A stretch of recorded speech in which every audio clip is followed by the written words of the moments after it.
The U.S. men's national team is back in action, playing Jamaica in the Nations League quarterfinals on Thursday, November 14th, and on Monday, November the 18th. This is a home and away series where the U.S. men's national team will first travel to Jamaica for their match on Thursday the 14th, and then come here to St. Louis, Missouri to play them for the second leg on the 18th. This roster will mark the first competitive matches of Mauricio Pochettino's career as the U.S. men's national team head coach. And while our team is healthier overall than it was coming into the October window, we still don't have access to 100% of our talent pool. So let's kick things off and talk about the players who are actually included in the roster. And you will notice that there are 25 players included this time. So not the full 26 that will be available come the World Cup, but not the standard 23 that you see. This means that Pochettino brought 2 extra players that he's actually not going to be able to register and play in these games. But he wanted to bring them along for a specific reason. I would assume it's inclusion in the squad and really showing that we are investing in some of these players and trying to get a better look at them in training while not fully exposing them to the match. Starting off with our goalkeepers, Pochettino called in Diego Cochin, Patrick Schulte, Zach Steffen, and Matt Turner. Moving on to our defenders, we have Mark McKenzie, Tim Ream, Chris Richards, Anthony Robinson, Miles Robinson, Joe Scally, and Austin Trusty. Moving forward to our midfielders, we've called in Brendan Aronson, Gianluca Busio, Johnny Cardoso, Weston McKinney, Aiden Morris, Yunus Musa, Tanner Tessman, and Malik Tillman. And last but not least, in our forward group, we have Cade Cowell, Ricardo Pepi, Christian Pulisic, Brandon Vasquez, Tim Weah, and Alejandro Zendejas. Circling back to our goalkeepers, you'll notice that we have 4 players included in this list, which is a bit unconventional. We have Diego Cochin of Barcelona B, Patrick Schulte of the Columbus Crew, Matt Turner of Crystal Palace, and Zach Steffen of the Colorado Rapids. When looking at this group of players, I personally think that it's a very rough group for us. We are historically a very strong nation when it comes to our goalkeepers, dating back to Brad Friedel, Tim Howard, Casey Keller, Tony Meola. We've always had talent at the goalkeeper position. Right now, none of these players are playing at a very high level. Diego Cochin seems to be the heir apparent, but he's very young. He could be with the under-20s right now. We have Matt Turner, who is a bench player at Crystal Palace. He's the second choice goalkeeper. We have Zach Steffen, who struggled in MLS. And we have Patrick Schulte, who has done well with the Columbus Crew, but he's also still very young and shows signs of immaturity and just a lack of overall knowledge of the game when it comes to the goalkeepers. And that's not his fault. Goalkeepers typically mature and hit their prime a little bit later, so 23 is still a bit on the young side. I would fully expect Matt Turner to get the start here, just as he did in the October window. He is the goalie that's playing at the highest level. While he may still be the second choice at Crystal Palace, he has been historically playing at a higher level than any of the rest of these goalies. Typically, in any roster, you should expect to see 3 goalkeepers. And if it were up to me, I would still include Matt Turner, Patrick Schulte, and Diego Cochin as our third string goalie. While I don't expect him to play, I think it's important to bring him in. He is a player who shows enormous potential, he shows great promise, and I think it's important to continually show those young players, hey, we believe in you, we're investing in you, get to know our team, and if you can step up and grab hold of that position, great. But right now, it's almost a no-pressure situation for him to just learn the game and get exposed to the U.S. men's national team. That being said, I fully believe that Zach Steffen is a redundancy here.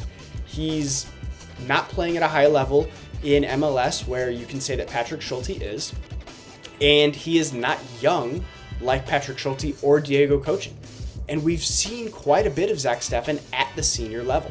So ultimately, there's not a lot left to learn about him, and I think that overall, he doesn't have a lot to offer that we can't get out of the other 3 players. Moving on to our defenders, you will notice that we have actually only brought 2 outside backs. Those 2 outside backs are Anthony Robinson and Joe Scally. And in place of any other outside backs, we've actually brought 5 traditional center backs. To me, this is a little bit strange as well, because if Anthony Robinson goes down in the first game against Jamaica, we don't really have anybody who can step into his place. Yes, Joe Scally has played as a backup left back before. He's filled in that role.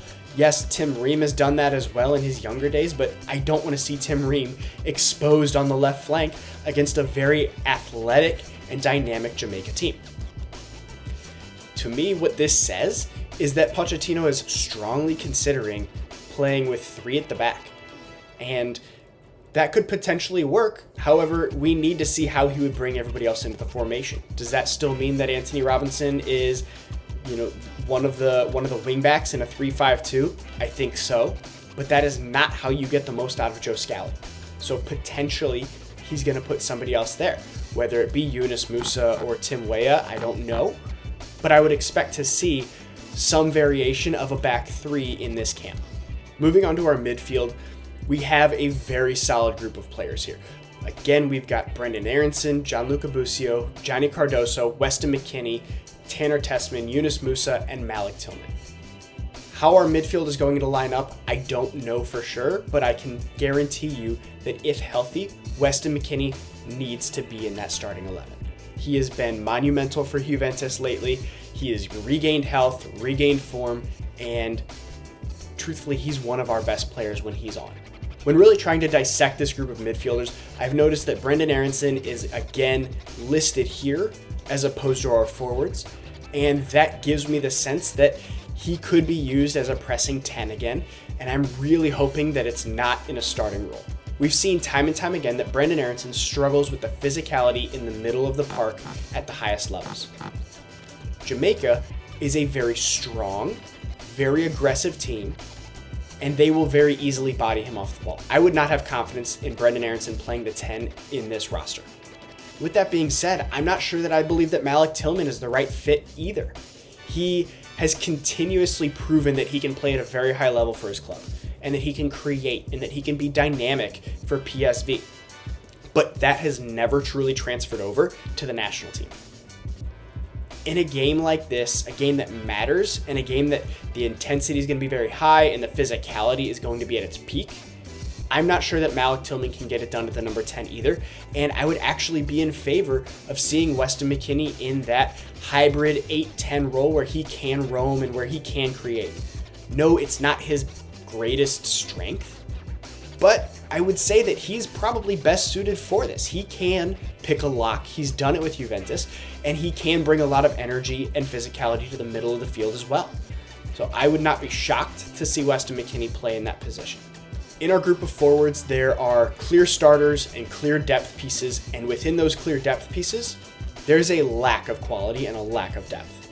We see that we're going to have Christian Pulisic out on the left wing. Ricardo Pepi should easily be our starter as the number 9, and after the first game against Jamaica, Tim Weah should be expected to start out on the right wing. He's suspended for our first game in Kingston due to that red card that he got in the match against Panama in the Copa America over the summer. Who's going to be on that right-hand side to start?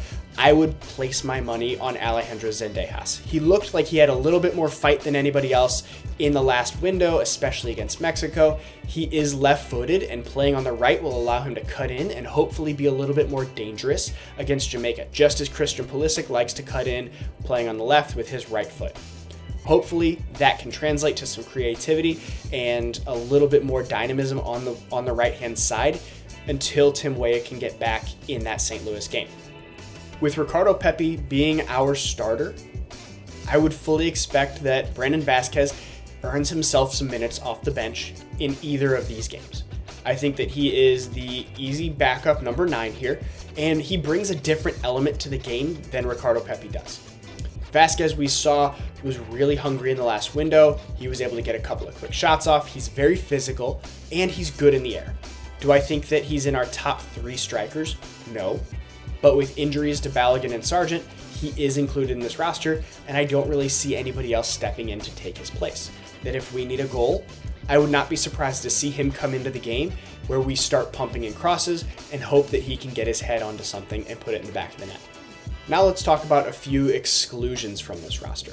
Starting with our goalkeepers, I don't think that there's really a case to be made for anybody who was excluded from this roster. Some people are out there calling that Brad Guzan comes back into the fold, but he's 40 years old, and while he is in good form for Atlanta right now, he isn't going to bring us much going forward. So I would throw that out the window, and truthfully, anybody after Matt Turner and Patrick Schulte, it doesn't matter too much. You're ideally not going to have to play your third choice goalkeeper, so I'm very much okay with the thought that Diego Cochin is that number 3, and we're just exposing him to the team, we're exposing him to the system. That's where we need to go there. I don't see any real exclusions from this area. Ethan Horvath has not been good for his club. He's actually been benched. Gaga Slonina has not been good in the 3rd division of England. That definitely doesn't warrant a call-up in my book. He needs to mature. He needs to continue to gain form and hopefully prove himself, just as I think Cochin does. But again, I'm not going to complain about our 3rd choice goalkeeper. Some notable exclusions for our defenders are Christopher Lund and Caleb Wiley. While I think that it's about time that we move on from Christopher Lund and give somebody else a new look to see if they can grab hold of that position, I would have expected an additional left back to come into the fold.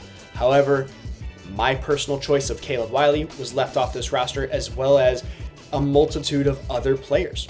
Another player left off this roster was Marlon Fossey, who is battling for that backup right back position with Joe Scally once Serginho Dest comes back in after his injury.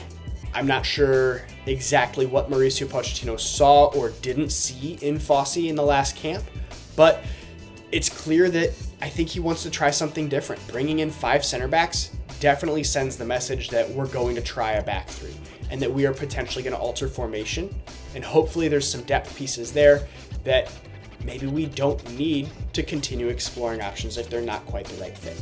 Looking at our midfield, there's one glaring omission, and I think one omission that does warrant some questions. That glaring omission, of course, being Tyler Adams. We've seen his minutes steadily progress with Bournemouth over the last few weeks, which I think is incredibly smart, right? He got 6 minutes, he got 30 minutes, he got a start and went about 65 minutes, and he's looked good, but he's still not 90 minutes fit. Overall, the decision to leave him in Bournemouth so he can prioritize his health, prioritize his club form, is not one that I have many problems with. I would much rather continue to foster the health and well-being of Tyler Adams so he is 100% healthy when he comes back into the fold and starts playing, 160, 180 minutes in a 2-game window.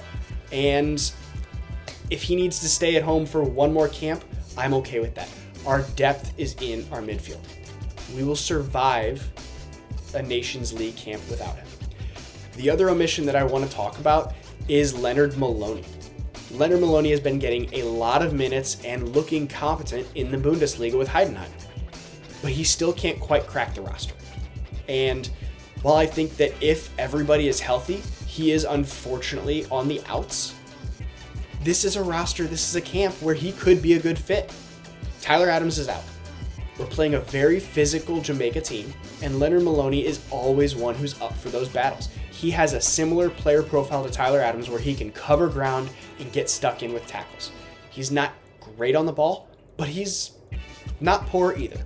And while I think that he may have had a good profile for this camp, it's hard to identify a place where he truly fits in and where he truly breaks through our top few choices at any of the positions, whether it be the 6 or the 8.